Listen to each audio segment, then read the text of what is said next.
आज এই ভিডিওতে বলবো যদি মুরগি মানে আপনার পোলট্রি মুরগি বা সোনালী মুরগি বা কয়লার মুরগি বা যে কোনো ধরনের মুরগি যদি পাতলা পায়খানা করে বা দেখবেন চকলেট কালারের মতো পায়খানা করছে পাতলা, তাহলে আপনারা কি করবেন। মানে আমি ঘরোয়া উপায়ে বলে দেবো, মানে প্রাকৃতিক উপায়ে, এবং ওষুধও বলে দেবো। আপনারা শেষ পর্যন্ত ভিডিওটি অবশ্যই দেখবেন।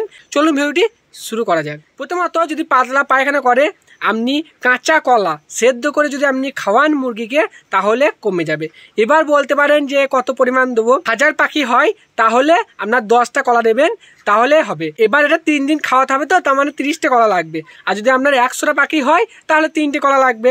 যাই হোক, আপনারা এটা সেদ্ধ করবেন, দিয়ে খাবারের সাথে মাখিয়ে বিকালে লিভার টনিক দেবেন। এর সাথে লিভার টনিকের পরিমাণটা দেবেন আপনার 1000 পাখিতে 100। ভালোভাবে খাবারের সাথে মেশাবেন, দিয়ে বিকালে আপনি 3 দিন দেন, তাহলে দেখবেন এই পাতলা পায়খানা বা চকলেট কালারের পায়খানাটা ঠিক হয়ে যাবে। যদি ঠিক না হয় ডুয়াপ্রিম ওষুধটা আপনি খাওয়াতে পারেন। ওটা 3 দিন জলের সাথে খাওয়াবেন ড্রিঙ্কার ডোজ করে, তাহলে দেখবেন 100% আপনার ওই পাতলা পায়খানা বা চকলেট কালারের পায়খানা মুরগির ঠিক হয়ে যাবে। আর কিছু জানতে হলে অবশ্যই কমেন্ট করবেন। আবার দেখা হবে পরের ভিডিওতে। সবাই ভালো থাকবেন, সুস্থ থাকবেন। ধন্যবাদ।